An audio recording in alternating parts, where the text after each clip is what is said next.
কেন এ কলিযুগে হরে কৃষ্ণ মহামন্ত্র?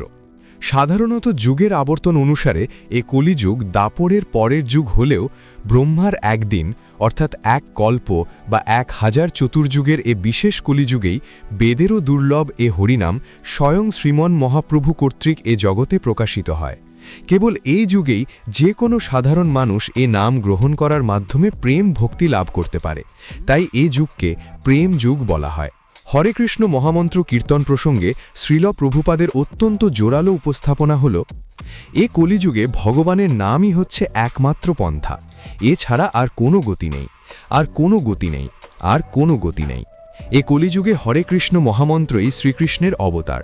কেবল এ নাম কীর্তন করার ফলে যে কোনো মানুষ সরাসরি ভগবানের সঙ্গ লাভ করতে পারে। যিনি তা করেন তিনি অবশ্যই উদ্ধার লাভ করেন। এ নামের প্রভাবেই কেবল সমস্ত জগৎ নিস্তার পেতে পারে। কলিযুগে হরিনামই যে উদ্ধার পাওয়ার একমাত্র উপায় এবং এছাড়া যে আর কোনো গতি নেই তা সাধারণকে বোঝাবার জন্যই হরের নাম ও নাস্তেব শব্দ দুটি 3 বার করে ব্যবহার করা হয়েছে।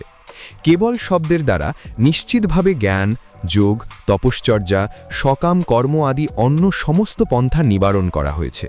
এ শ্লোকে স্পষ্টভাবে বলা হয়েছে যে যদি কেউ অন্য কোনো পন্থা অবলম্বন করে সে কোনো মতেই উদ্ধার পেতে পারে না। সেজন্যই 3 বার নাস্তেব নাস্তেব নাস্তেব কথাটি উল্লেখ করা হয়েছে, যার দ্বারা স্থির নিশ্চিতভাবে পরমার্থ সাধনের প্রকৃত পন্থা নিরূপিত হয়েছে। সাধারণ মানুষকে বোঝাবার জন্য 3 বার পুনরুক্তি করা হয়, যেমন তোমাকে এটি করতেই হবে, করতেই হবে, করতেই হবে।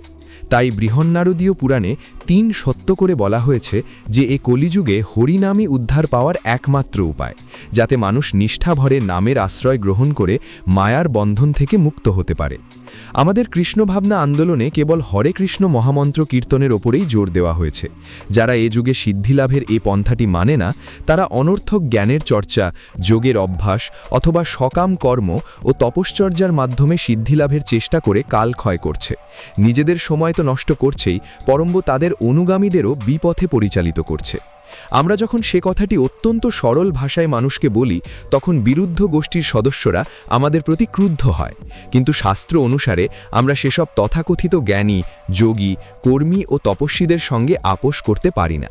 তারা যখন বলে যে তাদের প্রচেষ্টাও আমাদের মতো সৎ, তখন আমরা বলতে বাধ্য হই যে আমাদের প্রচেষ্টাই কেবল সৎ, তাদেরটা সৎ নয়।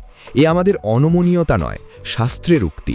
কখনোই আমাদের শাস্ত্র নির্দেশ থেকে বিচ্যুত হওয়া উচিত নয়। চৈতন্য চরিতামৃত আদি 17:25।